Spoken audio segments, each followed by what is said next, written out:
All right, so get ready because this deep dive is going to be a wild ride. Yeah. We're talking about AI, but not the usual doom and gloom stuff. Yeah, none of that today. Today, we're diving into some seriously optimistic ideas about what powerful AI could actually do for us. Right, we're looking at Machines of Loving Grace by Dario Amodei. Okay, and just so everyone's on the same page, Amodei isn't just some tech optimist. He's the CEO of Anthropic, which is an AI safety company. Exactly, so he's not coming at this from a naive, pie-in-the-sky perspective. So what's his take then? What makes his view on powerful AI different? Well, he's talking about AI so advanced, it's like having a country of geniuses, as he puts it, all crammed into a data center. A country of geniuses. Okay, now I'm intrigued. Right, picture this. AI smarter than Nobel Prize winners, every field you can imagine. And it's not just their brains. They've got access to all the information and tools a human would have. Wow, okay. So basically, unlimited brain power working at warp speed. Is that what we're talking about here? Like that whole singularity idea where AI just takes over and boom, everything changes overnight? Well, not so fast. That's where Amodei injects a little dose of reality, shall we say. Oh, good. Keep it real with us. He says, even with all that superintelligence, even if they're smarter than we can imagine, their impact won't be instantaneous. There are limits. Limits like what? I got to be honest, if you'd asked me before today, I would have said the sky's the limit for super AI. You'd think so, right? But Amodei talks about this thing he calls marginal returns to intelligence. Basically, it's like having the fastest car in the world, top speed, but you're stuck in rush hour traffic. Doesn't matter how fast your car can go, right? Makes sense, yeah. So even with all that brain power, AI still has to operate in the real world with all its, constraints and limitations? Exactly.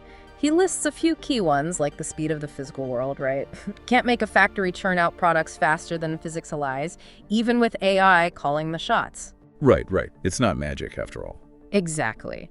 And then there's the whole data thing. AI needs data to learn and make decisions, but even with the internet, not every bit of information is useful or accurate or even accessible all the time. So true. So it's not like AI is going to suddenly understand everything about the universe on day one.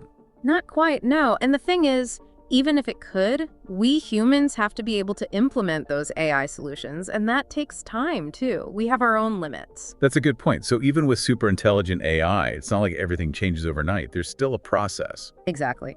But even with all that said, Amodei believes AI can still accelerate progress. We're talking like taking decades of advancements and squeezing them into a few years. Whoa, okay. Now you're talking. He calls it a compressed 21st century, and let me tell you, it's a pretty wild concept to try and wrap your head around. A compressed 21st century. I like the sound of that. So where does this compression happen first? Where does Amodei see AI having the biggest impact? So we're talking a compressed 21st century, decades of progress, just crammed into a few years. Yeah, it's a pretty mind-blowing idea. It really is. So where does this whole compression thing, where does it happen first? Where does Amodei think AI is going to have the biggest impact? He's most optimistic about biology and medicine. Thinks AI could totally revolutionize healthcare, like fundamentally change how we understand and treat diseases, So not just making things a little bit better, but actual cures. Oh, yeah. He's talking about wiping out infectious diseases altogether. No more, like the flu, ever. Gone. And cancer. Right. Basically eliminated. He even thinks we could tackle those really tough genetic conditions. Wow. Okay, now that's a bold claim. It is, right? I can practically hear the skeptics now saying biology is way too complex. You can't just throw AI at it and expect miracles. He gets that, though. Amodei acknowledges that complexity.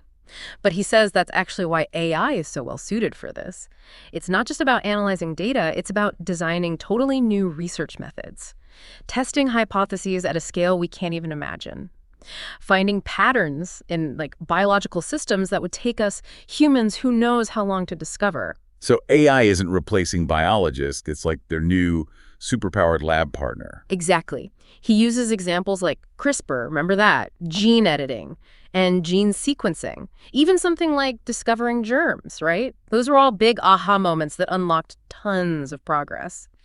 He thinks AI can speed up those breakthroughs, like take decades of research and squeeze them into a few years, just like we were saying. Okay, let's get specific. What kind of mind-blowing stuff does he actually see happening? Well, imagine medicine tailored to your specific genes. Like, they could diagnose and treat diseases before you even get sick. Hold on, you're saying no more waiting for symptoms, no more trying a million different treatments to see what sticks. Nope, because they'd know exactly what to do based on your DNA. That's incredible. It goes even further, though. He's talking about AI-powered prosthetics that basically work seamlessly with your nervous system, like they're your real limbs, regenerative therapies that could, like, repair damaged organs, even treatments that slow down aging itself. Okay, now this is starting to sound like a sci-fi movie.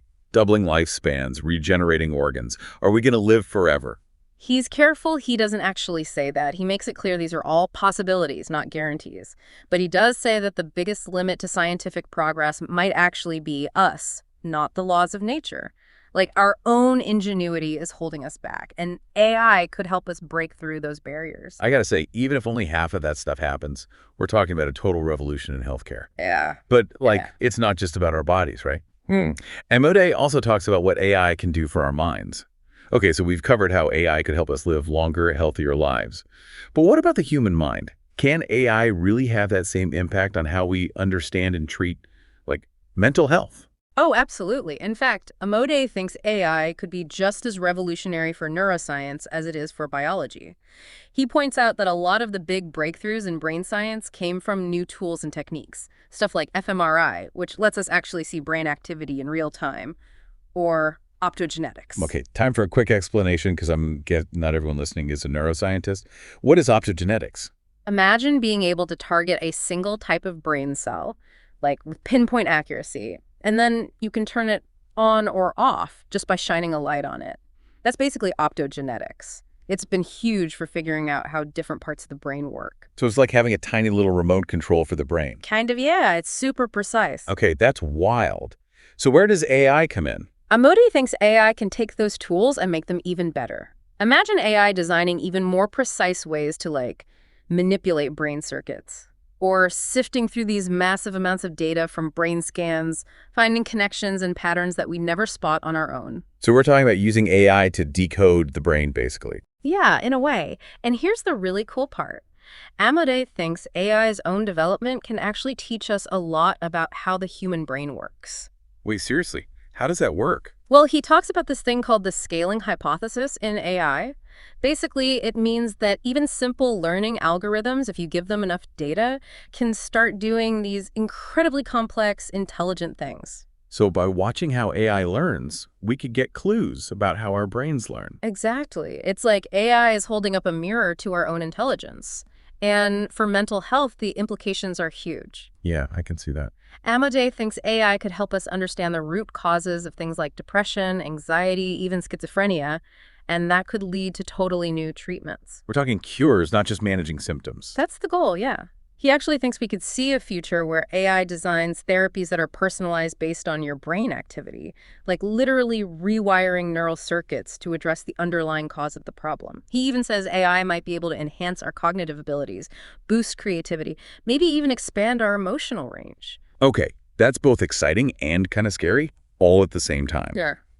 If AI can literally reshape our minds that much, it makes you think about identity, free will. Absolutely. These are big philosophical questions, and AI forces us to confront them.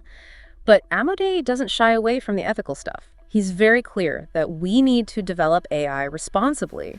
Make sure it's used to help humans, not control them. So it's not just about the power of AI, it's about using it for good. It's like you were saying earlier, Amodei runs an AI safety company. He gets it. Exactly. And that leads to another crucial part of his argument, which is, how do we make sure all this amazing AI stuff actually benefits everyone? Right, because it's easy to get caught up in the wow factor. But we have to think about the potential downsides too, right? Like, could AI make inequality even worse? He's very upfront about that. AI isn't a magic solution for every problem. A lot of the challenges we face, like poverty, inequality, even climate change, they're rooted in human behavior. And that's not something AI can just fix for us. So even AI needs our help. In a way, yes. Amodei says AI can give us the tools, the knowledge to make better choices, to build a better world. It can help us create fairer economic systems, improve education, healthcare, even tackle climate change. But we're the ones who have to actually use those tools. So it's like a partnership. Exactly. It's about working with AI, not being afraid of it, or expecting it to solve all our problems on its own. That makes sense. Well, it's definitely a lot to take in. It feels like we're on the verge of this huge shift, Yeah. This technological revolution that could change everything. We are. And Amodei's vision, whether you agree with all of it or not, it gives us a framework for thinking about that future. Exactly. And it reminds us that The future isn't something that just happens to us. We get to make choices that shape it. That's both exciting and, yeah, a little daunting.